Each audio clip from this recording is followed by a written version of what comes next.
자, 그래서 우리 역학적 에너지 전환과 보호전 한번 정리하겠습니다. 자, 역학적 에너지가 뭐냐? 역학적 에너지는 쉽게 얘기하면 위치 에너지와 운동 에너지의 합이다라는 거고요. 우리 위치 에너지는 뭐다?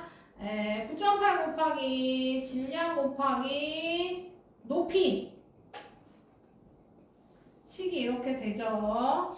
왜냐면 우리 위치 에너지라는 건 중력에 대한 위치 에너지 얘기고요. 그래서 중력 높이를 가지고 있으면 모두 위치 에너지를 갖는다. 그리고 뭐라고 생각하면 된다 그랬어요. 떨어질 때 생기는 모든 에너지를 더해준 값이라고 생각하시면 된다고 했어요. 왜냐면 떨어지면서 생기는 속력 때문에 운동 에너지 생기니까요. 그래서 그게 질량과 비례하고 그 다음 높이에 비례하기 때문에 식은 9.8 곱하기 질량 곱하기 높이가 되는 거고요.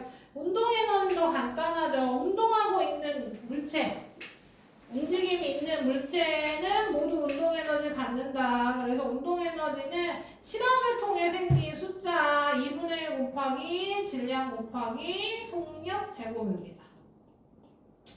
기억하시면 되고, 그 더한 값이 역학적 에너지고, 이거보다 더 중요한 게 역학적 에너지 보존이죠. 그쵸? 뭐 할 때 마찰이나 공기저항이 없다면 뭐 한다는 얘기입니까? 역학적 에너지가 보존된다는 얘기입니다. 어느 위치에서나 위치 에너지 더하기 운동 에너지 합이 일정할 거란 얘기죠. 물론 지구에서는 마찰과 공기저항이 없앨 수 없어요. 없앨 수 없기 때문에 요거를 실험할 수는 없지만, 실제로 실험할 수는 없지만 어쨌든 이론상 그렇다라는 얘기고요. 그래서 우리 이렇게 했었죠. 얘를 던져 올려. 자, 연직 위로 던져 올렸어요. 그러면 뭐예요? 지금 내가 던져 올렸으니까 여기서 위치 에너지랑 운동 에너지가 있을 거고요. 올라가서 제일 꼭대기에서 위치 에너지랑 운동 에너지가 있겠죠. 그러면 이 더한 값이 역학적 에너지니까 어느 순간 역학적 에너지더라도 뭐 한다는 얘기입니까? 어느 순간은 아무 데서나 어느 높이에서나 역학적 에너지를 재도 지금 처음 시작해서 내가 던져 올렸으니까 처음 시작해서 올라가서 제일 최고점에 올라갈 때까지의 역학적 에너지, 아니면 실제로 던지면 어때요? 다시 떨어지겠죠. 떨어질 때에서 역학적 에너지도 모두 일정할 거란 얘기입니다. 일정할 거예요. 뭐 할 때? 공기저항이나 마찰이 없다고 했을 때. 그래서 그거 이용해서 우리가 문제를 풀 거죠. 자, 던져 올린 거부터 얘기해 보겠습니다. 던져 올린 경우 연직 위로 올라가는 운동을 할 때는 처음에는 뭐예요? 내가 잡고 던질 거잖아요. 그쵸? 그러면 여기서는 운동 에너지만 있고 위치 에너지가 0입니다. 그러니까 위치가 0이고 운동이 생길 거죠. 196이라고 합시다. 196줄이에요. 그러면 역학적 에너지도 당연히 196이죠. 위치는 0이니까. 그래서 던져 올려 최고점에 올라가면 멈춰요. 연지기로 던져 올릴 때는 최고점에서 멈춥니다. 왜냐하면 속력이 0이 되기 때문에. 그러면 속력이 0이 되는 순간 멈추면 위치 에너지는 생길 거고, 위치 에너지 196일 거고, 운동 에너지는 0이 되겠죠. 왜? 역학적 에너지가 같을 거니까. 역학적 에너지가 196이어야 되니까요. 그쵸? 그럼 우리 뭐도 구할 수 있어요? 얘 최고점 높이도 구할 수 있죠. 그쵸? 최고점 높이는 몇이 되겠어요? 질량이 안 나왔네요. 질량이 1kg이라고 했을 때 최고점의 높이는 20m까지 올라갈 수 있겠네요. 그쵸? 9.8에 2곱하고. 자, 그러면 20m에서 떨어진다고 생각해 봅시다.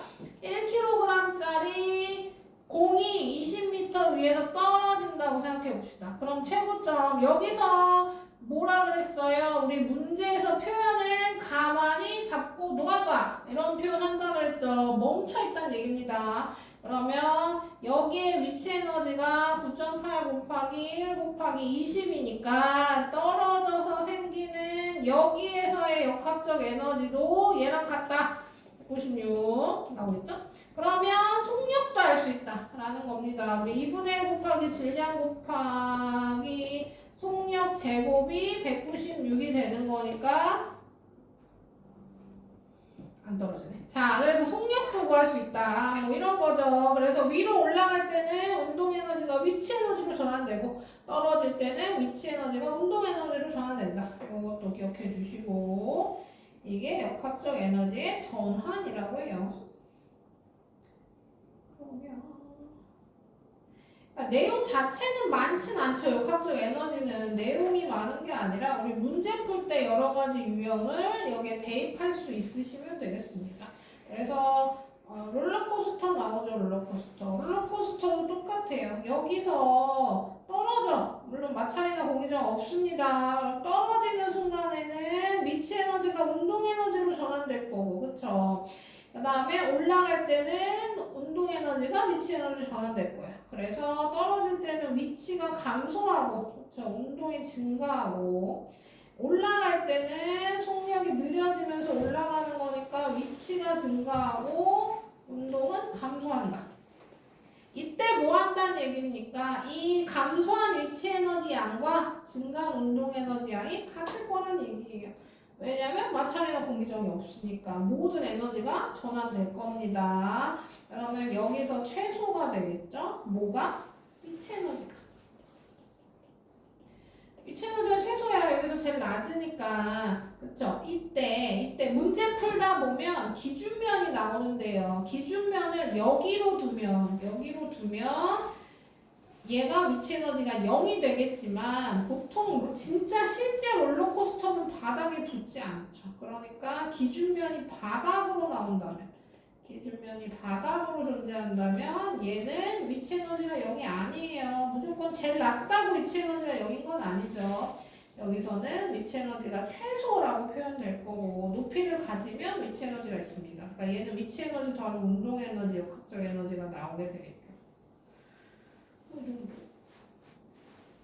진자 운동도 마찬가지입니다. 진자 운동은 롤러코스터랑 거의 흡사하죠. 내가 진자를 이렇게 잡아다가 떨어뜨리는 순간 떨어지면서 위치 에너지 감소, 운동 에너지 증가, 올라가면서 위치 에너지 증가, 운동 에너지 감소, 느려지다가 여기 되는 순간 떨어지는 겁니다. 그래서 속력 0이에요. 여기서 속력 0이에요. 운동 에너지 0이야. 그러면 떨어지는 거야. 여기 나오죠. 최고점에서 속력이 0이고 높이가 최대이므로 위치 에너지 최대, 위치 에너지 최대, 운동 에너지 0인 구간이 생기게 되는 겁니다. 이걸 왜 강조하냐면요. 포물선에서는 속력이 0이 안 되기 때문이에요. 지금 계속 얘기한 게 연지 위로 던져 올릴 때도 속력이 0인 순간에 떨어진다고 그랬고, 그쵸? 그 다음 진자 운동에서도 속력이 0이 되면 떨어진다고 했는데 여기서는 속력이 0인 구간이 없어요. 지금 포물선으로 이렇게 날아가는 구간에서는 가로로 계속 이동하고 있기 때문에 속력이 0인 구간이 없이 최고점에서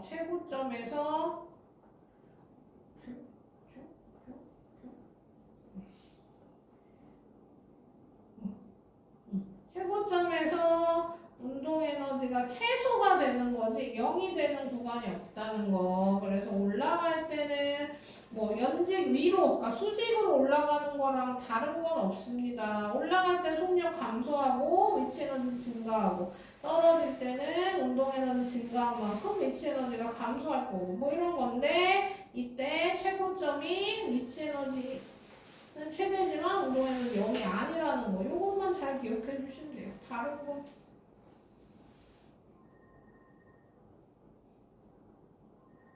밖에서 나는 거 같은데. 자, 어쨌든 그래서 역학적 에너지 한번 정리했고요. 에헤. 자, 우리 숙제를 내가 어디에 줬냐?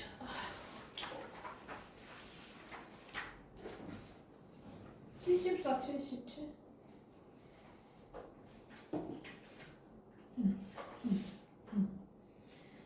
여기 하고 저기 앞에도 할게요.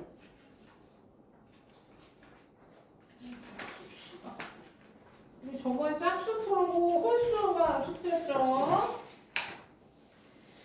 자, 1번부터 볼까요? 우리 문제 잘 풀렸는지 확인해 봅시다. 오른쪽 그림은 질량이 1kg인 공을 가만히 놓아 떨어뜨려서 나타낸 것이다. 1m 낙한 지점을 지날 때 운동 에너지를 구하래요. 그럼 우리가 운동 에너지를 구할 수 없죠. 왜냐면 속력이 안 나와 있으니까. 그 대신 뭘 알 수 있어요? 우리 여기 관계 정항 무시한다고 했으니까 역학적 에너지가 보존될 거고, 그러면 감소한 위치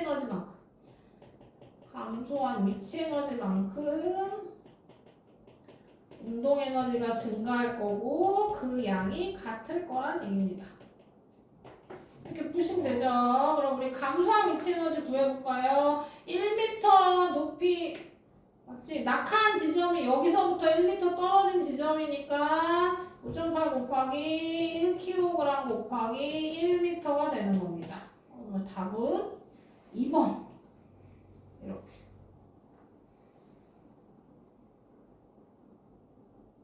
다 맞았어요? 반응이 없어. 자, 3번. A에서 2점입니다. 요거 보시고 하는 거네요. A에서 2점 떨어뜨렸대요. 그러면 C점에서는 가운데 C점에서는 위치 에너지랑 운동 에너지 같을 거고요.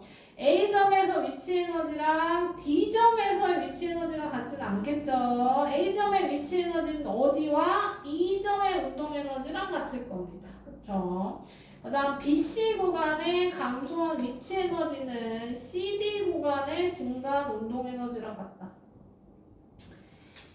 그 BC 구간의 감소한 위치 에너지는 CD 구간의 뭐 같긴 하겠죠? 계산하면. 그래요.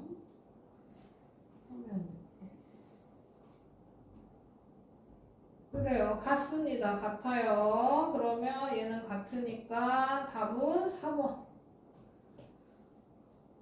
자, 다 맞았어요?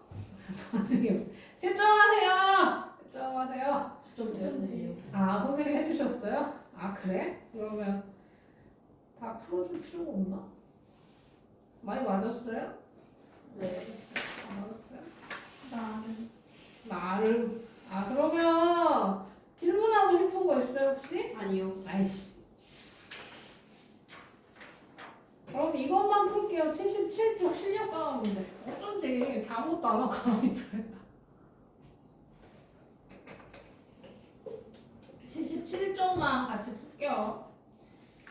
자, 마찰이 없는 레일이래요. 공기저항도 없고 마찰도 없대요. 얘가 막 샥샥샥 하다가 여기 여기서 시작한 거 맞아?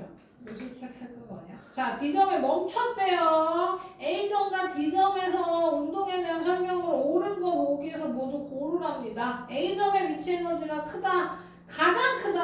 아니죠. D점의 위치 에너지가 크겠죠. 높이가 제일 높은. 그 다음에 B점에서 운동 에너지가 가장 크다. B점이 아니라 C점에서 운동 에너지가 가장 크겠죠. 그 다음에 C점과 D점의 운동각적 에너지는 같을 겁니다. 물론 A, B도 같겠죠. 3번. 2번. 물체가 운동하는 동안 역학적 에너지에 대한 설명으로 옳지 않은 거. AB 구간의 위치 에너지 증가. DC 구간에서 운동 에너지 증가. CD 구간 다시 위치 에너지 증가 맞고요. AC에서 증가한 운동 에너지가 CD 구간의 증가한 위치 에너지랑 같다. A에서 C까지 증가한 운동 에너지는 C에서 D까지 증가한 위치 에너지랑 같다. 안 같겠죠? 안 같을 겁니다. 뭐 계산해보시면 알겠지만 이게 반대로 CD 구간에서 증가 위치 에너지랑 DC 구간에서 떨어지고 이러면 맞을 수도 있겠지만 그래서 옳지 않은 건 4번이고요. 3번에 물체 H 지점에서 가만히 놓아두었더니 물체 또 H네. 또 H 지점을 지나는 걸 나타냈다. 물체 위치 에너지가 운동 에너지의 4배가 되는 높이를 구하래요. 그러면 뭐 해야 돼요? 위치 에너지가 운동 에너지 4배니까 4대1이 돼야겠죠. 그쵸? 그러면 뭐 하라고요? 5등분 하라고요. 5등분 해보자.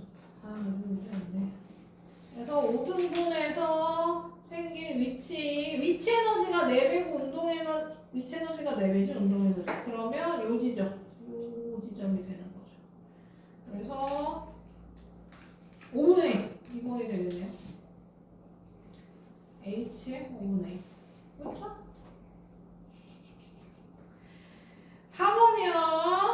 아니면 얘기하세요. 이상해도 얘기하시고요. 자, 3H 높이에서 정리했던 물체가 2H 높이 A점, H 높이 B점을 지면 낙한 모습이다. 이에 대한 설명으로 보기에서 모두 옳은 걸 고르래요. 속력은 여기는 B점에서가 A점에서의 2배이다. 자, 위치 에너지는 A점에서가 B점에서의 2배이다. 자, 그 다음에 이거 그냥 바로 맞죠. 그쵸? 그 다음 감소한 위치 에너지는 나 구간에서가 가 구간에서의 2배이다. 아, 여기가 가고 여기가 나래요. 그러면 여기도 H, 2H니까 얘도 맞겠죠. 기억에 속력은 B점에서가 A점에서의 2배이라 그랬는데요. 요거는 뭐 계산해보시면 알겠지만 속력이 지금 B에서 A 지점이 B가 더 빠르긴 하겠죠. B가 더 빠르긴 할 건데요. 지금 감소한 위치 에너지가 곧 증가한 운동 에너지라 그랬잖아요. 그러면 B점에서는 얘만큼 떨어진 거고, 그쵸? A점에서는 요만큼 떨어진 거니까 운동 에너지가 2배겠지? 그쵸? 운동 에너지가 2배면 속력은 2배가 아니다. 루트겠죠. 3번, 5번 아니에요? 3번에 5번이에요? 한 번에 5번인데요. 되게 빨리 얘기해주네요. 내가 이거 너무 분위기 이상해서 내가 얘기하라고 했는데요. 위치 에너지가 4배니까 여기는 운동 에너지 4배인 지점이고요. 그래서 5분의 4 지점이 5번입니다. 빨리 얘기하라고. 이거 지금 이거 열심히 설명하고 있는데. 그래서 이건 아니고. 그래서 5번이요. 자, 높이 H의 질량 EM 질량 2배래요. 그쵸? B가 질량이 2배래요. 그리고 자유낙하 시킬 거래요. 옳은 거 보기에서 모두 고르면 높이 H에서 위치 에너지는 B가 A의 2배이다. 뭐 그러겠죠. 얘는 9.8 곱하기 M 곱하기 H고 얘는 9.8 곱하기 2M 곱하기 H일 테니까 딱 2배 되겠네. 위치 에너지 B가 2배이다. 이건 맞고 역학적 에너지도 지면에 닿는 순간의 역학적 에너지. 여기서 위치 에너지가 2배면 당연히 역학적 에너지 A랑 B랑 같지 않죠. 같지 않고 B가 지면으로부터 2H 지점, 반이 된 지점에 있을 때 운동 에너지는 A의 역학적 에너지랑 같다. 네, 그러겠죠. 얘가 지금 그러면 뭐 하는 거예요? 요거 자, 봐봐요. H. 자, 그러면 2분의 H 지점에서는 9.8 곱하기 2M 곱하기 2H가 될 거니까, 그쵸? 여기서 같아지게 되겠습니다. 그럼 4번이겠네요. 질문할 거 없어요? 다른 거에서도? 앞에 풀이라든지. 있는데요. 아이, 그건 다 물어봤어. 너 맨날 다 아니라고. 빨리 끝내자 그러고 맨날. 말 너무 심하신 거 아니에요? 사실만 얘기했는데요? 야, 네가 더 심한 거 아니야? 질문 있어요? 없는데요? 나 상처 입었어. 질문할 거 없어요? 없는데요. 없어요? 아무도 없어요? 넘어갈게요. 감기는 걸려가지고 80조. 한번 걸리죠. 자, 여기는 이제 여기서부터는 뭐라 그래야 돼? 개정 전이에요. 3학년은 개정 전이고 지금 아직 교과서가 안 나왔어요. 그리고 2학년은 개정이 됐죠. 그러니까 내년에 3학년 교과서가 바뀔 거란 말이에요. 그러면 얘가 사라질 겁니다. 이 부분이 배울 때 뭐. 들어가요. 근데 우리가 2학년에 전기와 자기 할 때 얘가 들어가 있었어요.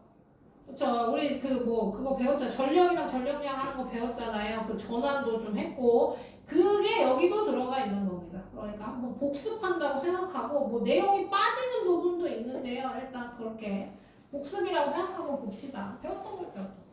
자, 일단 에너지 발생이라고 나오죠. 전기 에너지 발생에 여러 가지 에너지를 여러 개 얘기해 보겠습니다. 화학 에너지는 석유나 천연가스 같은 연료가 가진 에너지로 태워서 생기는 에너지가 화학 에너지라고 생각하면 돼요. 간단하게 생각하면. 그래서 우리가 먹어도 소화 과정을 통해 에너지를 만들어내고 이렇게 화학 반응으로 생긴 에너지는 화학 에너지다라고 생각하시면 되고요. 소리 나는 건 당연히 모두 소리 에너지, 빛나는 건 빛 에너지, 열 나는 건 열 에너지. 그 다음에 우라늄의 원자에게 저장된 에너지, 핵 에너지. 그 다음 전기 에너지. 그러면 거의 유일하게 태양으로부터 받지 않는 에너지가 핵 에너지라고 생각하시면 됩니다. 다른 건 다 거슬러 올라가면 주요 원인이 태양인 경우가 많아요. 뭐 예를 들면 음식물도 생각해 봅시다. 우리가 뭐 밥을 먹어.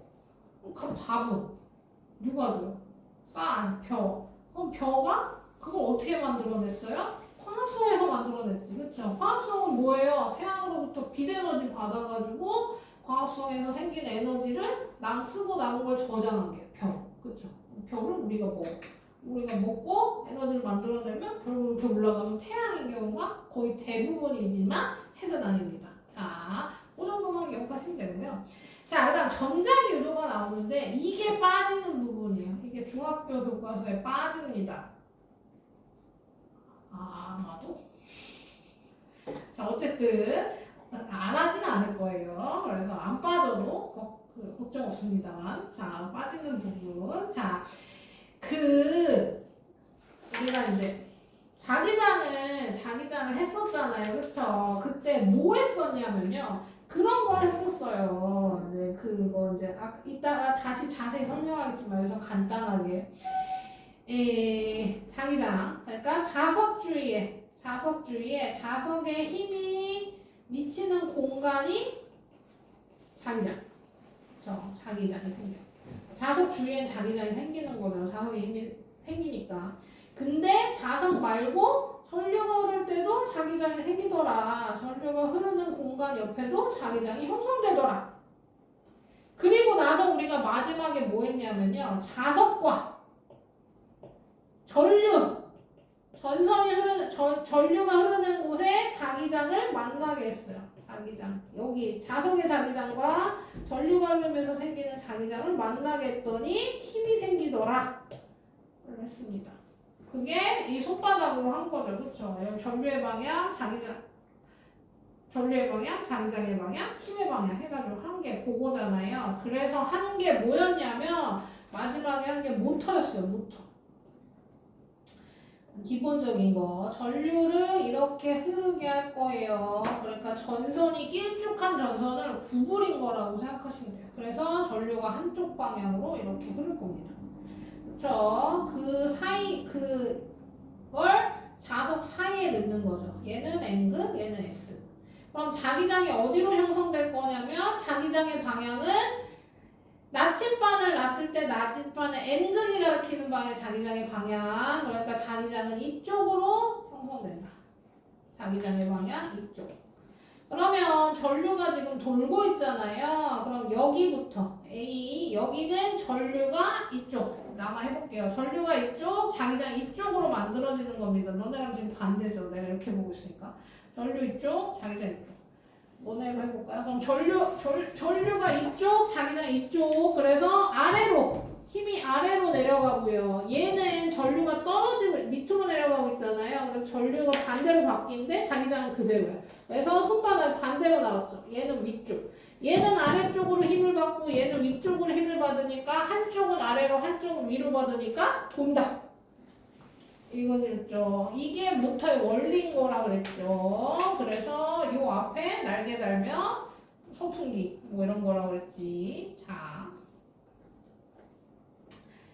그러면 이제 전자기 유도를 다시 이제 기억났죠? 요거 기억났고 이제 전자기 유도를 해볼게요. 전자기 유도가 뭐냐면요. 우리가 코일도 했었지. 이것도 설명할 거야. 이렇게 코일에서 전류 흐르면 자기장 형성된다. 우리 그래가지고 몇 가지 했냐면요. 일자 도선에 생기는 자기장. 그쵸? 구부린 도선에 생기는 자기장. 그래서 코일로 돌리면 그 자기장이 형성된다. 자기 자석을 하고 그러는 거예요. 자, 이렇게 돌려요. 돌려. 코일을 돌려요. 자, 그래서 얘도 방향을 이렇게 손으로 한다 그랬습니다. 얘가 전류의 방향, 얘가 자기장의 방향. 그래서 코일이 앞에서 뒤로 넘어가는 방향이면 이렇게 해서 여기에 N극 형성되고 여기에 S극 형성되고 여기서 전류가 시작되면 앞에서 뒤로 넘어오는 거니까 손 이렇게 해서 저쪽에 N극, 이쪽에 S극으로 형성된다. 뭐 이런 거 했잖아요. 그러니까 무슨 얘기예요? 전선에 전류가 흐르니까 주위에 자기장이 생기더라 라는 얘기죠. 반대입니다. 반대. 잘 생각해봐요. 코일 주위에 자석이 움직이거나 그래서 코일이 움직이면 그러니까 둘 중에 하나가 움직여요. 둘 중에 하나가 움직이면 자기장이 변하면 코일에 전류가 흐르게 됩니다. 거꾸로요. 지금 앞에서 우리 처음에 배운 거 전류가 흘렀더니 주위에 자기장이 형성되더라. 반대는 뭐예요? 자기장이 형성될 건데요. 자기장이 변하면 방향이 변할 겁니다. 자기장이 계속 변하면 전류가 흐르더라 라는 얘기입니다. 그걸 전자기 유도라고 할 거고요.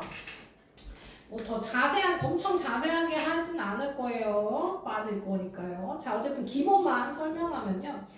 이렇게 생각하시면 됩니다.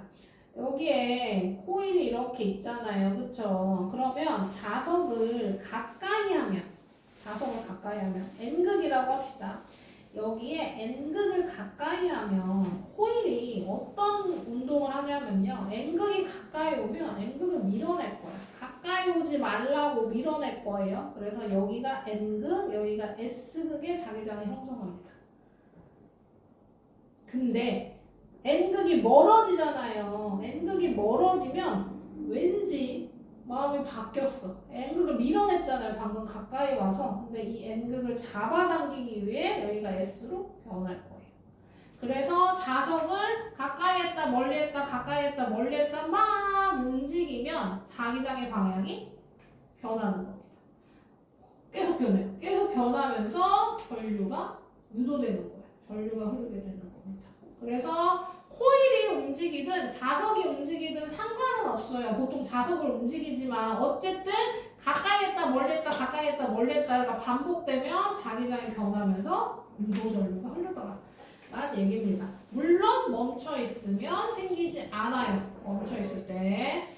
그 다음에 뭐 당연히 자석의 힘이 셀수록 그 다음 코일이 많이 감겨 있을수록 더 전류가 많이 생기겠죠. 여기 나오네. 설명은 여기 나오네요. 전류는 계속 전류의 방향도 바뀝니다. 전류의 방향도 바뀌어요. 자기장의 방향이 바뀌면서 전류도 계속 반대로 바뀐다. 가까이 할 때랑 멀리 할 때는 전류도 다른 방향으로 흐르더라. 이 정도만 기억하시면 되겠습니다. 자세히 설명 그림이 나오지가 않네요. 자, 그래서 이거 방향은 똑같아요. 얘를 가까이 하면 내가 뭐라 그랬어요? 여기 N이 형성되고 여기 S가 형성된다 그랬잖아요. 그러면 전류가 이렇게 흐르게 방향 똑같아요. 이렇게 흐르게 될 거고요. 저기 N이 멀어지면 N을 잡아당기면서 S로 형성될 거라 그랬잖아요. 그러면 여기가 N에서 이렇게 전류가 형성될 겁니다. 그래서 전류가 가까이 할 때 멀리 할 때 가까이 할 때 멀리 할 때 전류의 방향이 표 바뀔 거다. 자, 그래서 자가발전 손전등 써보신 분 있으실지 모르겠지만 막 흔들면 발생하는 거 아니면 뭐 저거 뭐야 자전거 타면 자전거 막 돌리면 그 전기가 생기는 거 다 똑같은 원리입니다. 그러면서 자기장 여기 나오네요. 해도 바뀌면 전기 상쇄되는 거. 이거 다 자기장이 변하면서 전류가 발생되는 거고요. 그거 그거 진짜 안 돼요 근데. 잘 안 되죠. 진짜 빨리 돌려야 돼요. 잘 안 만들어져요. 이것도 그냥 흔드는 건 잘 안 되고요. 그 손잡이로 이렇게 돌리는 게 더 잘 돼요. 자, 그 다음에 이것 많이 봤죠? 얘는 잘 되죠. 얘는 어차피 그 다이오드 자체가 조그만 애라서 여기 전기 조금만 들어가도 불이 잘 나니까 빨간 다이오드. 그 다음에 이제 발전기를 보겠습니다. 발전기.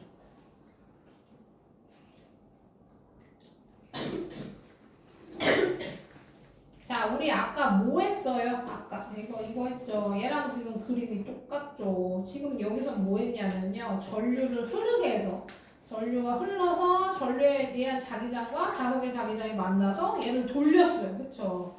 요번에 얘는 뭐냐면요. 똑같이 생겼죠. 똑같이 생겼는데 뭐 할 거냐면 얘를 돌릴 겁니다. 전기가 아니라 뭘로?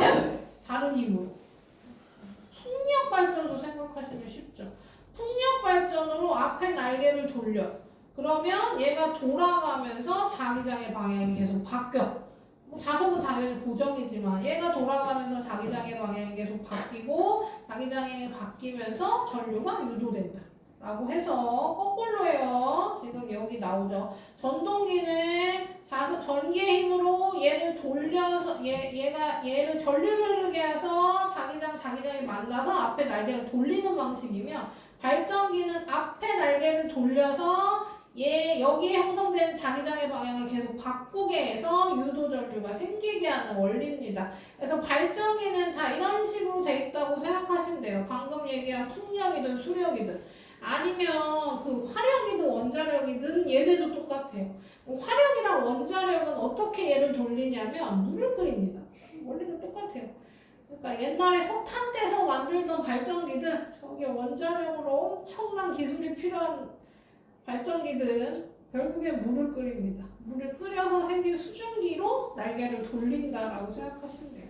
자, 그래서 어쨌든 전기 에너지가 발생한다. 그 다음 여기도 합시다. 지금 82쪽. 그래서 전기에너지 발생과 에너지 전환 보시면 전기에너지를 주로 발전소에서 방금 얘기한 거죠. 화력발전은 연료를 태워 물을 발열하고 그때 생긴 수증기로 발전기를 회전. 수력발전은 물을 떨어뜨려요. 물을 모아서 댐에서 물을 떨어뜨리면서 발전기를 회전. 풍력은 바람의 힘으로 발전기를 회전. 그래가지고 발전기가 회전하면 전기가 생기는 겁니다. 그래서 화력발전은 처음에 연료의 화학에너지가 발전기의 역학적 에너지, 운동 위치는 다 역학적으로 묶었습니다. 수력발전도 마찬가지죠. 물이 떨어지면서 위치에너지가 운동에너지로 전환되는 것도 역학적 에너지, 발전기가 돌아가는 것도 역학적 에너지, 그게 전기에너지로 만들어진다. 자, 그 다음에 풍력발전도 바람이 발전기를 돌려서 전기에너지가 만들어진다. 이 과정에서 전자기 유도가 일어난다. 자, 전기에너지 전환. 우리가 전기에너지를 다른 에너지에 매우 다양하게 쓰죠. 그러니까 뭐 가정에서야 당연히 거의 대부분이 전기에너지죠. 전기에너지 쓰지 않는 게 인덕션 안 쓰는 집은 가스레인지는 가스 쓰니까 요거 빼고는 뭐 다른 거. 우리 보일러도 가스를 쓰긴 하지만 보일러는 전기 없으면 안 돌아갑니다. 그래서 걔도 안 돼. 그러니까 전기가 없으면 할 수 있는 게 가스레인지밖에 없습니다. 다른 거 쓸 수 있는 게 없어요. 자, 그래서 왜 그럼 전기에너지를 주로 쓰냐? 그 전환이 쉬워서 그렇습니다. 서로 다른 전환이 쉬워서.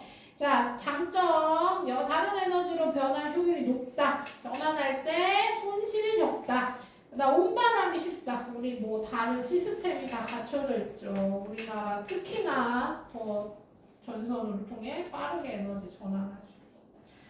분배와 제어가 쉽다. 전선 변압기 스위치를 이용해 편리하게 나눌 수 있다. 비교적 안전하고 공해가 적다. 그러니까 결론은 뭐예요? 사용하기 편리하기 때문에 우리가 전기 에너지를 제일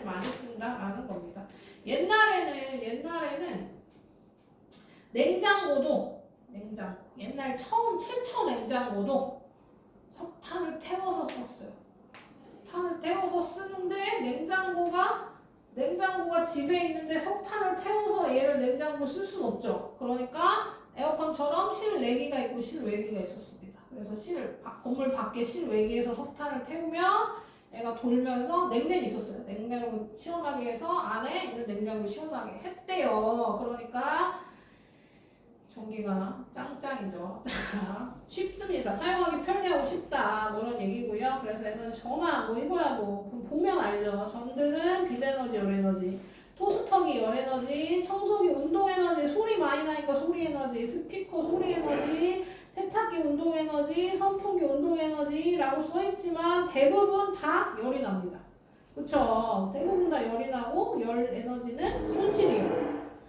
무슨 얘기냐면 선풍기는 운동에너지로 전환할 거예요. 우리 전기에너지를 운동에너지로 전환해서 날개를 돌릴 건데 여기서도 열이 발생하죠. 그럼 이 열 에너지는 모두 손실되는 에너지. 내가 그러니까 열 에너지가 하나도 안 나면 전기세를 아낄 수 있는 건데 그것까지 다 감안하고 쓰게 되는 거죠.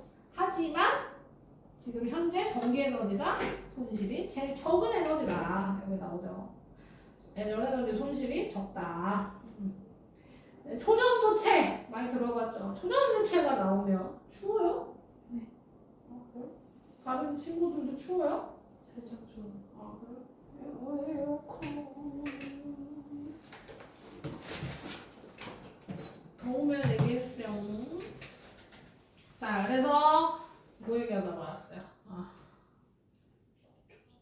초전도체 수업에 관련된 안 관련된 거 얘기하니까 초전도체가 그러니까 뭐 하는 거냐면 저항을 줄이는 겁니다. 저항. 그래서 전기가 흐르는 걸 방해하는 애가 많을수록 열이 많이 발생하는 거니까 초전도체가 지금도 있습니다. 지금도 있는데요. 온도가 낮을 때만 생겨요. 그러니까 영하 273도로 만들면 초전도체 쓸 수 있죠. 근데 현실에서는 영하 273도를 만들 수 없으니까 지금 현재는 가능하지 않다.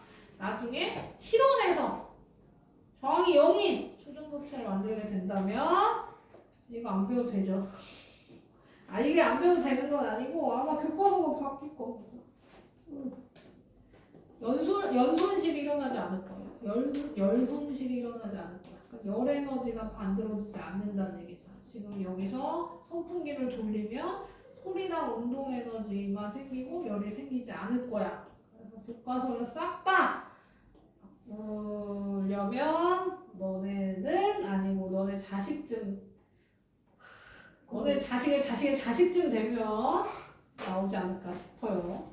그때쯤 멸망하지 않을까요? 너무 빠른데요. 너네 자식의 자식이면 지구는 100년만 돼도 만들 수 있어요. 그래요? 자식의 자식. 너네 할아버지 할머니 100년이면 후딱. 물론 이제 안 만들어질 수도 있지만 AI가 만들겠죠. 근데 몇 년 전에 우리나라에서 초전도체 뭐 개발을 하니 많이 얘기 나오기도 하고만 했는데요. 완벽하게 나오긴 힘들 거고요. 만약 열 손실을 줄이는 방식으로 만들 수는 있을 겁니다. 자, 어쨌든 에너지 전환입니다. 에너지는 한 형태에서 다른 형태로 전환될 수 있고 여기에 뭐라고 나오냐면요. 이거 밑줄 칠게요. 에너지 보존에서 에너지 전환 과정에서 에너지는 새로 생기거나 소멸하지 않고 그 총량 일정에 보존되는 걸 에너지 보존 법칙이라고 한다.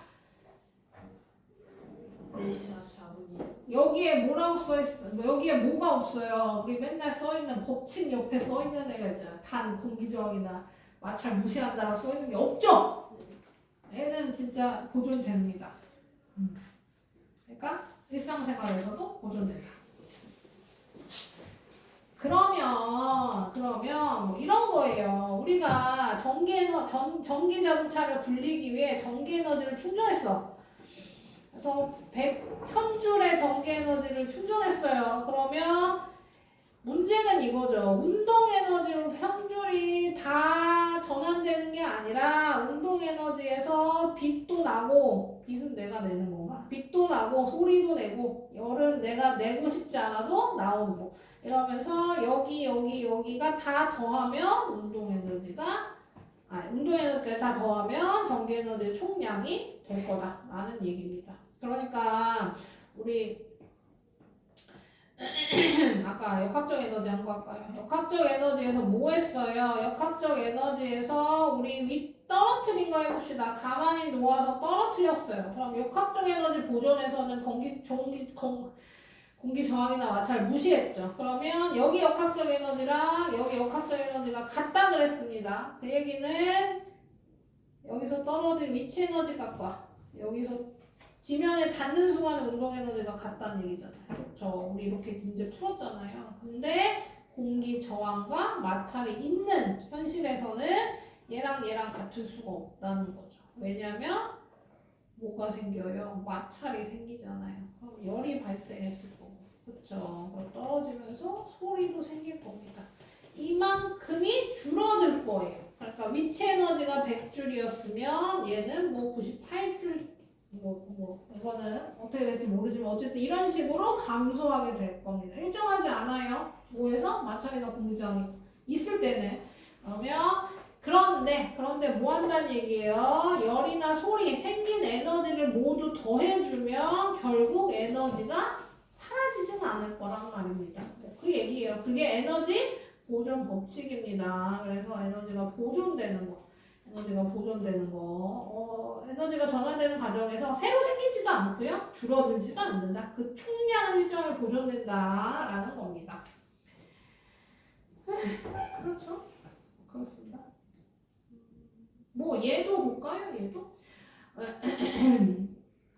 얘도 보시면 헤어 드라이기에 공급된 에너지가 1000줄이면 이때 열 발생하고 얘 모터 돌아가서 열 발생하는 거 에너지 소리 나는 거 기타 등등까지 다 더한 값이 총 전기 에너지랑 같다. 이때 더 늘어나거나 줄어들거나 하는 거 없이 에너지 총량 일정하다 그런 얘기입니다. 뭐 다른 것도 다 똑같죠. 휴대전화도 전기 에너지가 충전되면 일단 빛이 제일 먼저죠. 빛이 많이 나고 소리 나고 그 다음에 진동할 때는 운동 에너지 쓰고 뭐 열은 발생하고 싶지 않지만 점점 뜨거워지잖아요. 그렇죠? 그래서 여기까지 해서 이 다 더한 값이 내가 충전한 전기 에너지 양과 같다. 이게 에너지 보존 법칙이 된다라는 겁니다. 그래서 총량 일정하게 보존된다.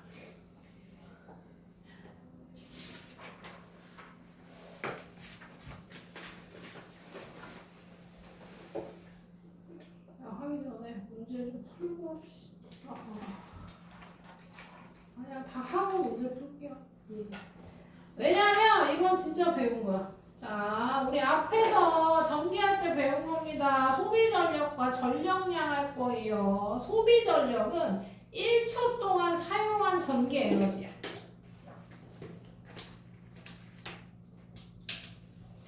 소비 전력이 크다는 얘기는 더 많은 전기 에너지를 사용한다는 얘기예요. 그러니까 전기 기기 얘기하는 겁니다. 소비 전력이 큰 전기 기구는 더 많은 전기 에너지를 사용한다는 거예요. 그래서 여기 나오는 요런 거 나오면 1등급일수록 효율이 좋다는 얘기고 등급이 낮을수록 효율이 낮다는 얘기예요. 그러니까 똑같은 전기 에너지를 쓰더라도 전기세가 많이 나온다는 얘기지. 그러니까 결론은 전기 에너지를 더 많이 사용해서 전기세가 더 많이 나온다는 얘기예요. 단위가 와트입니다. 와트. 제임스 와트 사람 이름 땄어요. 안 나오나? 와트 사람 과학자 이름 딴 겁니다. 그럼 킬로와트는 당연히 와트보다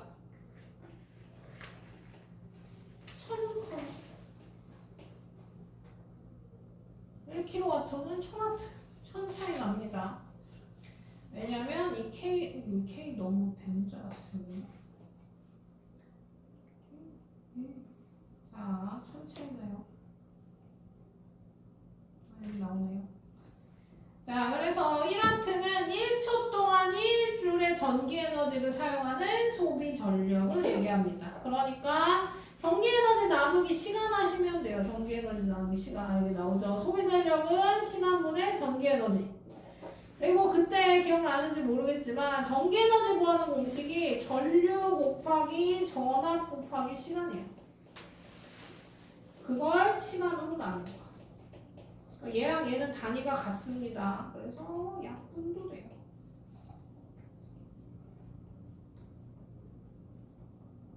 그래서 소비 전력을 구하는데 전기 에너지가 안 나와 있는데 전류랑 전압이 나와 있다면 우리는 전력을 구할 수 있다.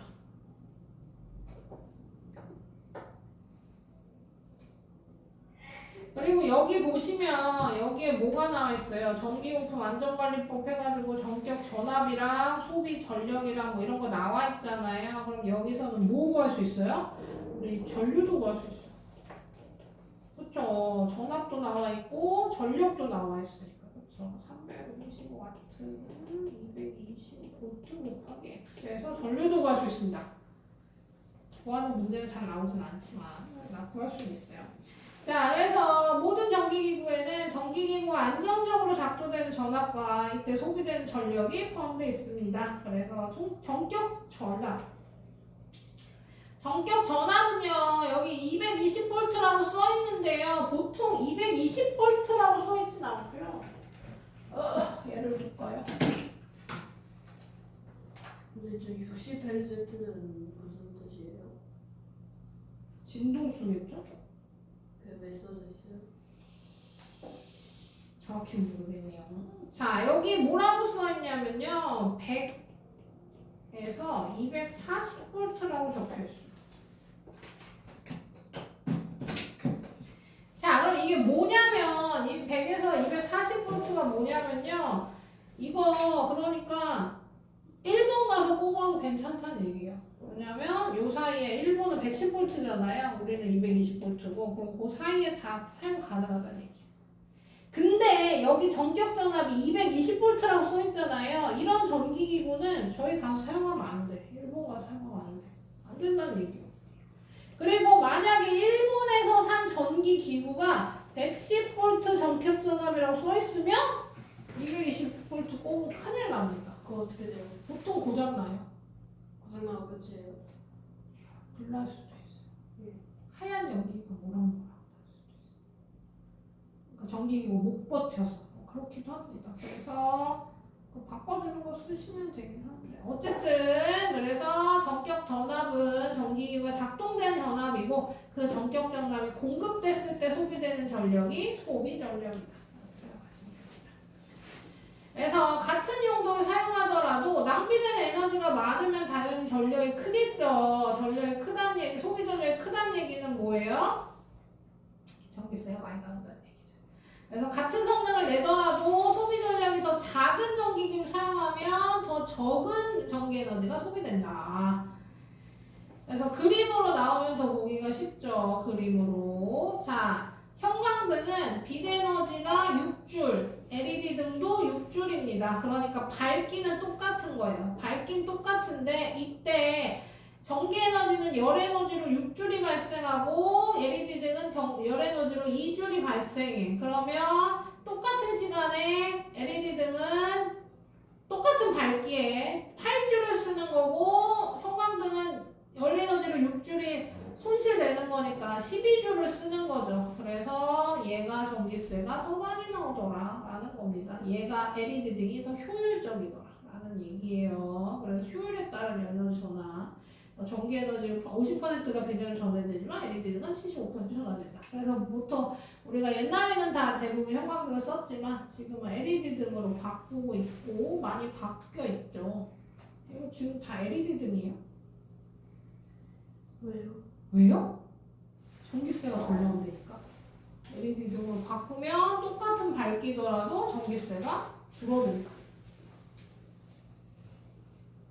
그리고 등 자체도 오래가요. 형광등보다 LED 등이 자체도 오래 쓸 수 있습니다.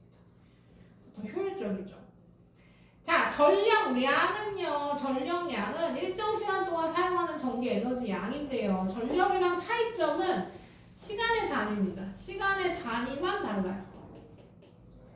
전력은 시간의 단위가 초였어요. 초. 근데 여기서 전력량은 단위가 시입니다. 시. 아워예요, 아워. 그래서 소비 전력의 시간을 곱하면 사용량을 곱한다고 생각하시면 됩니다. 사용 시간을 곱하면 전력량. 그래서 그냥 이렇게 생각하시면 돼요. 우리가 전기세를 매기는 거야. 전기세를 매겨. 전기세를 매겨서 돈을 내려면 쓴 전기량을 구해야 되잖아요. 그때. 그쵸? 그때 단위가 초 단위면 너무 숫자가 커지죠. 우리 냉장고 같은 경우에는 아예 안 끄잖아요. 그쵸? 24시간 동안 31을 해야 되는데 거기에 3,600을 곱할 수 없잖아. 초 단위로. 그래서 그렇게 기억하시면 됩니다. 그래서 단위가 와트씩.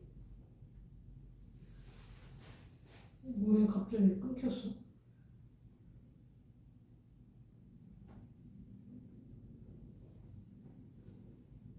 안 돼. 수업 그만해. 아씨, 뭐지? 쉬는 시간. 이것만 하면 설명 끝나는데. 잠깐만 기다려. 조용. 됐다. 자, 와트시. 와트시가 단위입니다. 그래서 와트에 아우어 붙은 와트시, 킬로와트시가 전력량의 단위가 되는 거고요. 1와트시는 1와트의 전기기구를 1시간 동안 사용했을 때 전기 에너지 양이니까 그렇게 기억해 주시면 됩니다. 방금 얘기했듯이 각 자정에 사용한 전기 에너지 양은 전력량계로 설명한다. 그래서 단위가 시간이다. 이거 본 적 있어요, 집에서? 네. 이거 보통 아파트 같은 경우는 아파트 현관 옆에 있는 계단 올라가는 거기에 붙어 있어요. 나중에 한번 확인해 보세요. 막 돌아가고 있을 겁니다.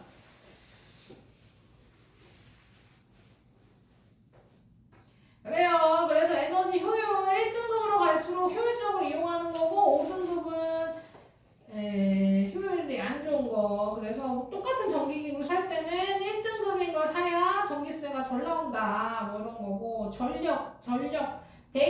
대기전력 저감 프로그램. 그 보시면 이렇게 전원장치 이렇게 생긴 애 있잖아요. 그림이.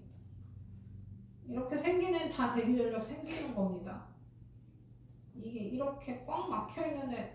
그림 좀 이상해. 자, 어쨌든 그래서 대기전력이 굉장히 많이 콘센트 플러그 뽑으라고 얘기하잖아요. 그 대기전력 중에 제일 많이 사용하는 게 그 와이파이랑 와이파이 공유기랑 셋업 장치. 그 너네 TV 보통 그런 걸로 보잖아요. 뭐 진이나 뭐 이런 걸로 보잖아요. 그거 틀어줄 셋업 장치. 얘네들이 전기가 진짜 많이 써요. 대기전력이 되게 많이 들어간 애들. 그러니까 외출할 때 뽑아주시면 좋다. 완전히 꺼주시면.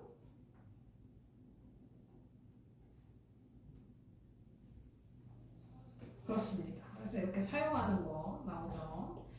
자, 일단 여기까지 하고 잠깐 쉴게요. 5분 쉽시다. 5분이요. 5분